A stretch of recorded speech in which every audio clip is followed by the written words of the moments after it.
Word of God today 3-ാം മണിക്കൂർ. സംഖ്യാപുസ്തകം 24-ാം അധ്യായം 14 മുതലുള്ള വാക്യങ്ങൾ. ഇതാ, എൻ്റെ ജനത്തിൻ്റെ അടുത്തേക്ക് ഞാൻ മടങ്ങുന്നു. ഭാവിയിൽ ഇസ്രായേൽ നിൻ്റെ ജനത്തോട് എന്ത് ചെയ്യും എന്ന് ഞാൻ അറിയിക്കാം.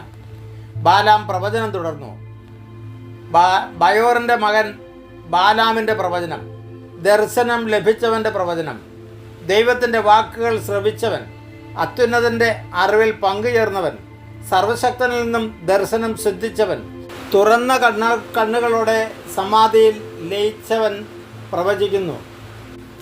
ഞാൻ അവനെ കാണുന്നു, എന്നാൽ ഇപ്പോഴല്ല. ഞാൻ അവനെ ദർശിക്കുന്നു, എന്നാൽ അടുത്തല്ല. യാക്കോബിൽ നിന്ന് ഒരു നക്ഷത്രം ഉദിക്കും, ഇസ്രായേലിൽ നിന്ന് ചെങ്കോൽ ഉയരും. അത് മോവാബിൻ്റെ നെറ്റിത്തടം തകർക്കും, ഷേത്തിൻ്റെ പുത്രന്മാരെ സംഹരിക്കുകയും ചെയ്യും. ഏദോം അധീനമായി തീരും, ശത്രുവായ സോയറും. ഇസ്രായേലോ സുധീരം മുന്നേറും.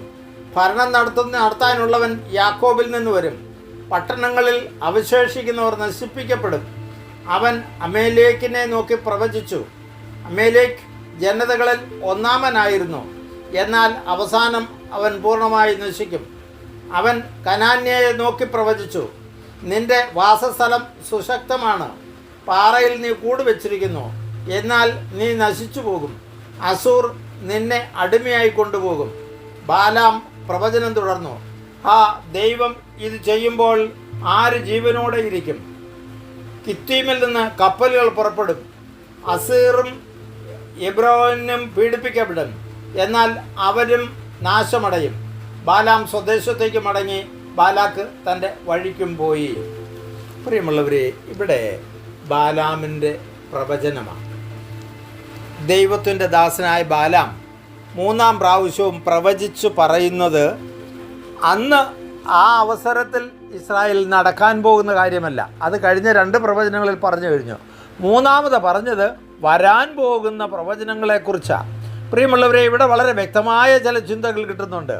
അന്ന് പറഞ്ഞതൊക്കെ ഇന്ന് പൂർത്തീകരിക്കപ്പെടുന്നത് ചിലതൊക്കെ നമുക്ക് കാണാനിടയായി കഴിഞ്ഞു. എന്നാൽ ഇനിയും ബാക്കി പൂർത്തിയാകാൻ കിടക്കുന്നു. ഈ പ്രവചനങ്ങളൊക്കെ കേൾക്കുകയും അറിയുകയും ചെയ്യുമ്പോഴും നമ്മൾ നമ്മുടെ ദൈവത്തിൻ്റെ മഹത്വം മനസ്സിലാക്കാതെ പോകുന്നോ എന്ന് നാം ചിന്തിക്കേണ്ടിയിരിക്കുന്നു.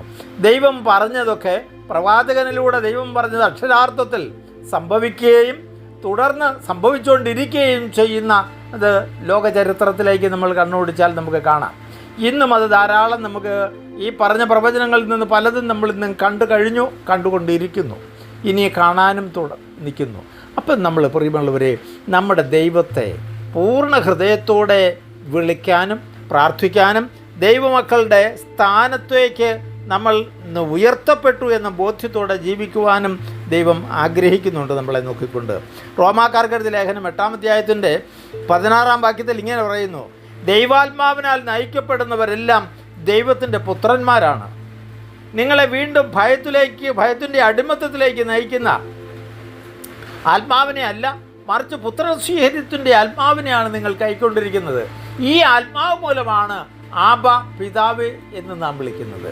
പ്രിയമുള്ളവരെ, സ്വർഗസ്വനായ പിതാവേ എന്ന് വിളിച്ച് പ്രാർത്ഥിക്കുന്ന നമ്മൾ മക്കളാണെന്നുള്ള ശക്തമായ ആഴമായ ബോധ്യം നമ്മുടെ ഹൃദയത്തിൽ ഉണ്ടെങ്കിൽ, ആ അപ്പൻ, നമ്മുടെ അപ്പൻ ഈ പ്രപഞ്ചത്തിൻ്റെ ഉടയവനാണ്.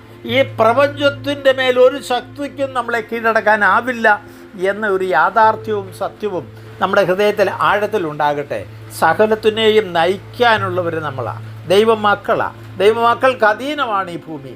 ഈ ഭൂമിയെയോ പ്രപഞ്ചത്തെയോ പ്രപഞ്ചത്തിലുള്ള വസ്തുക്കളെയോ പ്രപഞ്ചത്തിലുള്ള ആളുകളെയോ ഭയപ്പെട്ട് നടക്കേണ്ടവരല്ല നമ്മൾ.